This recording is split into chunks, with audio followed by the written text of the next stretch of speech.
Hello students, स्वागत है आप सभी का सक्सेस विद यू के यूट्यूब चैनल पर। लीगल मैटर डिक्टेशन 90 शब्द प्रति मिनट प्रारंभ होगी 5 सेकेंड बाद।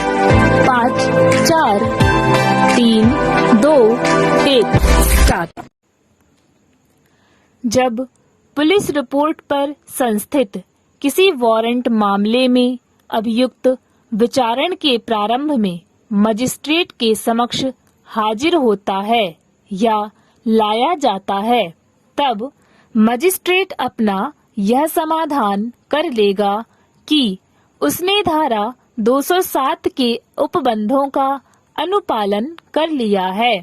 यदि धारा 173 के अधीन पुलिस रिपोर्ट और उसके साथ भेजे गए दस्तावेजों पर विचार कर लेने पर और अभियुक्त की ऐसी परीक्षा यदि कोई हो जैसी मजिस्ट्रेट आवश्यक समझे कर लेने पर और अभियोजन और अभियुक्त को सुनवाई का अवसर देने के पश्चात मजिस्ट्रेट अभियुक्त के विरुद्ध आरोप को निराधार समझता है तो वह उसे उन्मोचित कर देगा और ऐसा करने के अपने कारण लेखबद्ध करेगा।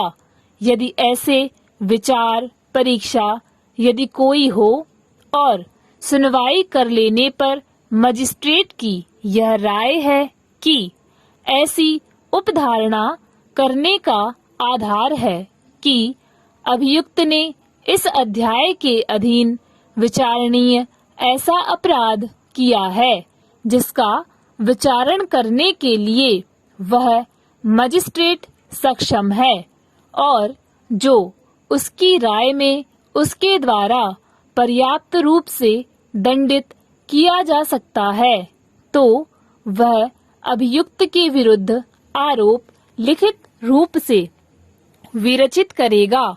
तब वह आरोप अभियुक्त को पढ़कर सुनाया और समझाया जाएगा और उससे यह पूछा जाएगा कि क्या वह उस अपराध का जिसका आरोप लगाया गया है दोषी होने का अभिवाक करता है या विचारण किए जाने का दावा करता है।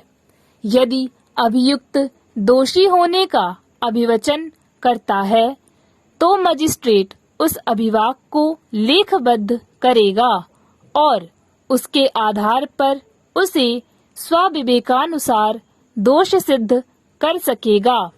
यदि अभियुक्त अभिवचन करने से इनकार करता है या अभिवचन नहीं करता है या विचारण किए जाने का दावा करता है या मजिस्ट्रेट अभियुक्त को धारा 241 के अधीन दोष सिद्ध नहीं करता है, तो वह मजिस्ट्रेट साक्षियों की परीक्षा के लिए तारीख नियत करेगा।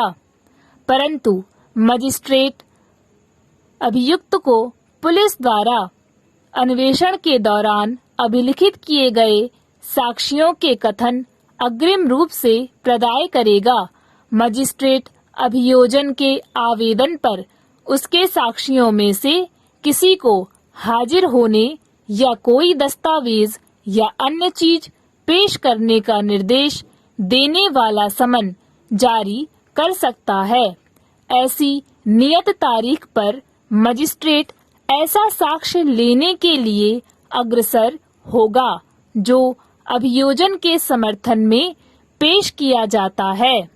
परंतु मजिस्ट्रेट किसी साक्षी की प्रतिपरीक्षा तब तक के लिए जब तक किसी अन्य साक्षी या साक्षियों की परीक्षा नहीं कर ली जाती है अस्थगित करने की अनुज्ञा दे सकेगा या किसी साक्षी को अतिरिक्त प्रतिपरीक्षा के लिए पुनः बुला सकेगा। तब अभियुक्त से अपेक्षा की जाएगी कि वह अपनी प्रतिरक्षा आरंभ करे और अपना साक्ष्य पेश करें और यदि अभियुक्त कोई लिखित कथन देता है तो मजिस्ट्रेट उसे अभिलेख में फाइल करेगा। यदि अभियुक्त अपनी प्रतिरक्षा आरंभ करने के पश्चात मजिस्ट्रेट से आवेदन करता है कि वह परीक्षा या प्रतिपरीक्षा के या कोई दस्तावेज या अन्य चीज पेश करता है। स्टॉप।